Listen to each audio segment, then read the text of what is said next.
Taurus. And I'm Danielle Baza. It is 6:45 a.m. on this Thursday, the 22nd of September, 2022. When we come back, we'll bring you our top stories, which include problems with GovGuam's insurance protocols in the switchover or in the keeping of subscriptions. Problems over at the Guam Department of Education with a couple of schools, and a couple of crime stories when we come back from this short commercial break. Stick with us.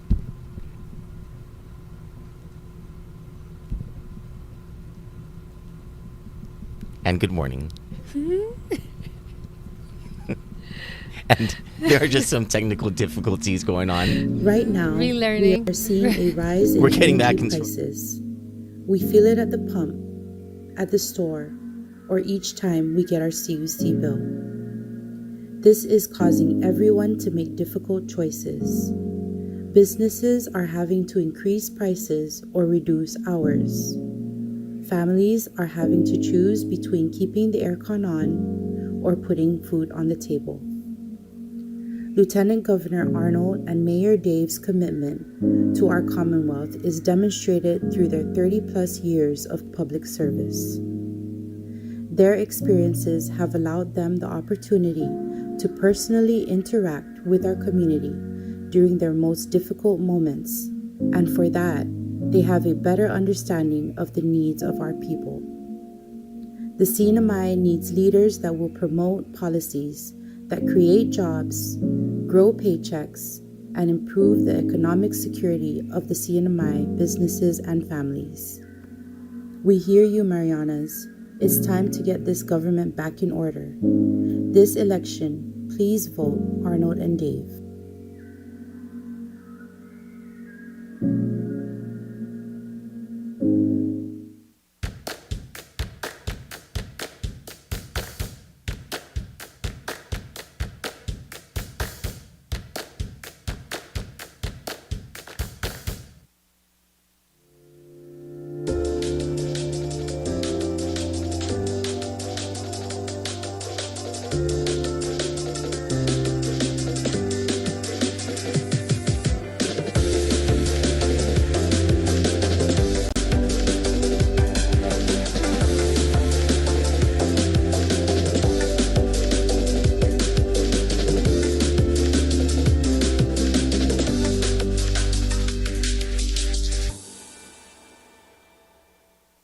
I am Vera Charlotte Mendiola, and I am voting for Joe. I am Danny Blas. I am voting for Joe.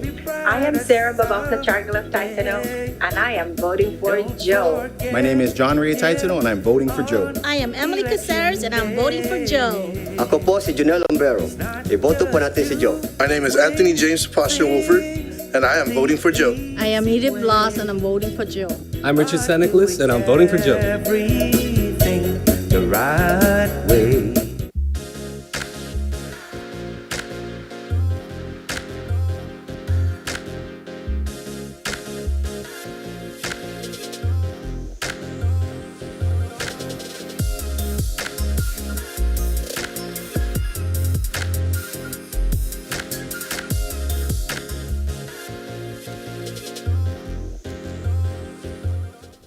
Welcome back.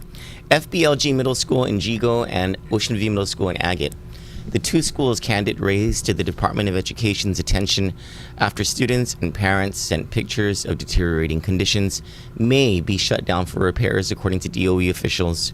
Ocean View definitely will be closing following a failing grade by public health inspectors who visited the school following a tour and request by Senator Selena Nelson. The schools, among the oldest in the public school inventory, are home to thousands of 6th through 8th graders who will need a temporary place for learning if and when the decision to shut down comes.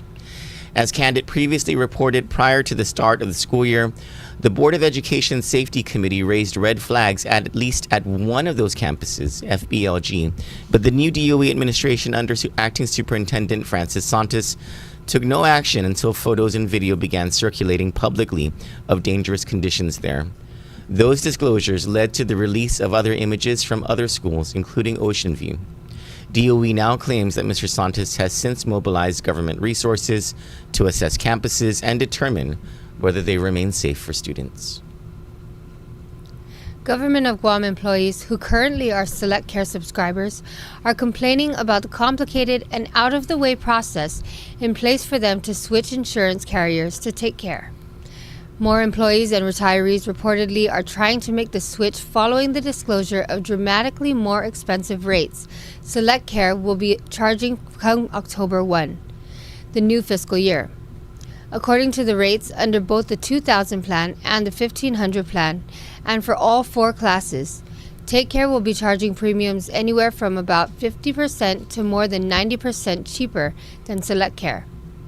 Employees and retirees are claiming no online process exists for them to switch their subscriptions from Select Care to Take Care, and that they are being forced to go to Select Care's offices to fill out forms that sometimes are unavailable.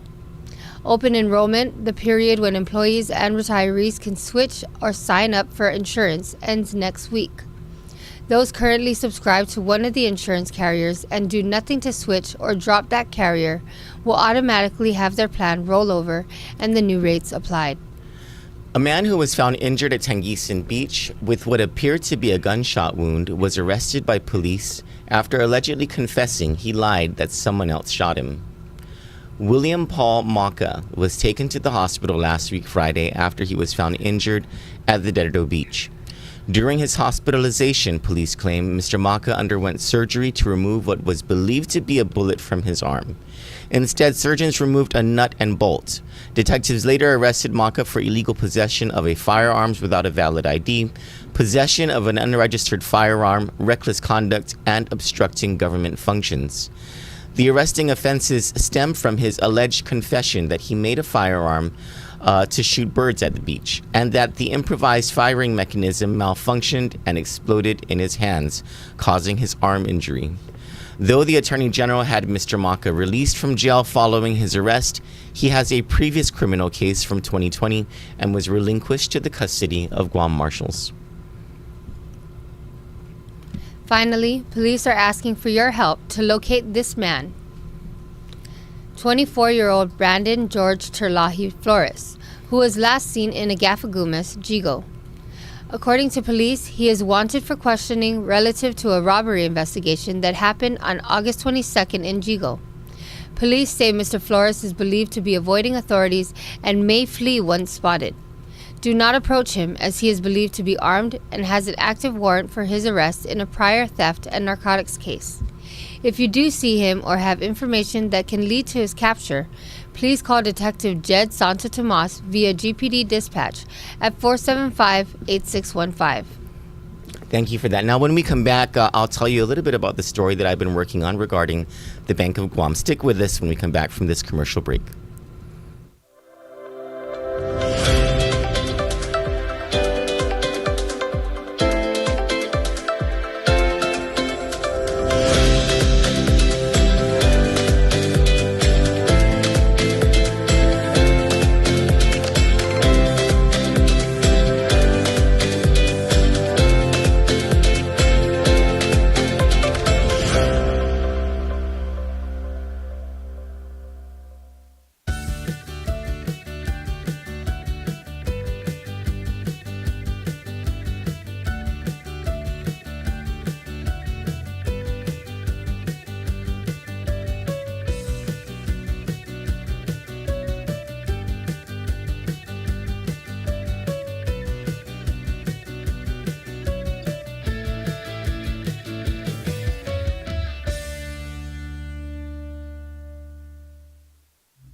Welcome back, and thank you for sticking with us. Stephen Blake in the comments asked, he says, since the pandemic started like 3 years ago and all the schools were closed, how come they couldn't fix it at that time? Just poor excuses.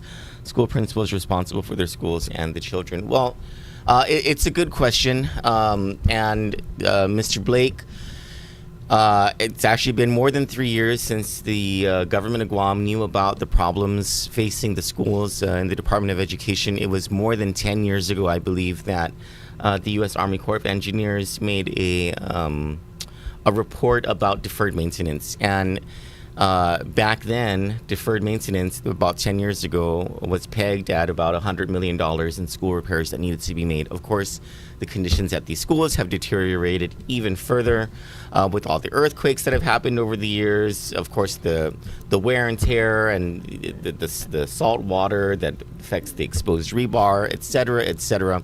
All of these issues at all these different schools, even the newer schools like Southern High School, the breakdown that happens constantly after so many repairs that happen over the years. So you can imagine that deferred maintenance, or let's call it the needs of these schools to be repaired, and from their roofs and ceilings to the awnings and the canopies, to the conditions inside the classrooms, the mold, all of that stuff, and not to forget the equipment as well, like the desks and everything in these classrooms have needed repair.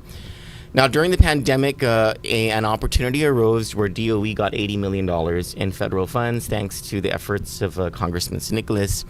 According to DOE board chairman, the Board of Education chairman, Mark Mendiola, those monies will be used to repair schools. I don't know why the money wasn't used sooner. Their DOE had been in a transition period when John Fernandez left and the new superintendent came in. But the School Safety Committee, led by board member Maria Gutierrez, did do tours of the schools, and there were red flags that were raised. And so the question as to why the kids were allowed to come into these schools where red flags were raised, why public health inspectors weren't sent sooner, why the acting superintendent didn't order assessments from engineers sooner than when the issues became public through the viral videos and photos of these different schools. Good question. It's a good question. Normally, things get done in GovGuam when they're exposed at the media level, and thankfully, Senator Selena Nelson took the initiative to go and tour Ocean View Middle School once some of those photos and videos began to circulate over there. The question is, what about the other schools now? Mm-hmm. Yeah. Is this around the same time the U.S. Army Corps of Engineers did they assessed the hospital? No, that came years later. The assessment of the hospital came at the request of Governor Leon Guerrero. Oh. I want to say in 2019, and so the schools were assessed by the U.S. Army Corps of Engineers back in the early days of the Calvo administration. Wow. Yeah. So the schools will be fixed before the hospital? I don't know. Very good question.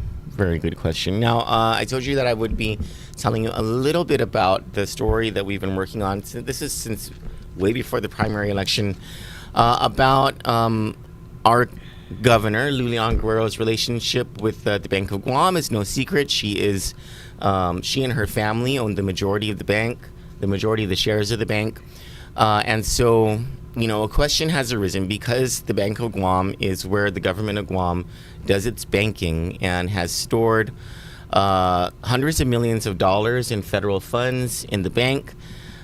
We have been conducting an extensive review of reports filed by the bank with the U.S. Securities and Exchange Commission and the Federal Reserve. We have conducted interviews with the Federal Reserve itself in the branch in San Francisco.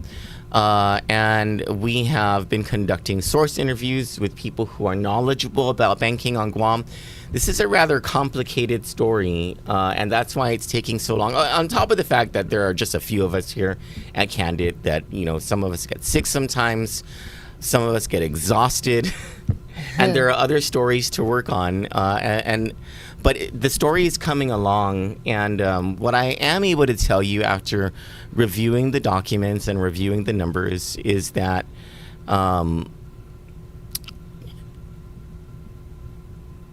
throughout the pandemic, I I'm trying to choose my words carefully here because I don't want to be the subject of a lawsuit by saying the wrong thing. That this is a real thing on this island. The bank has done all right. And I was waiting for something juicy. I was the juiciness comes in how carefully the prose is worded. This is going to be a good story. It's going to be a good story, and when you see the numbers, and you compare it against the numbers in your own family and what you've been through in the pandemic, I cannot say. It is going to be impossible to say that Governor Lilian Guerrero personally made decisions that benefited herself and her family. Okay. Because those are decisions that are not made that appear in reports like that. Prior to the pandemic, they did well, right? Numbers don't lie. I'll just say that numbers don't lie, and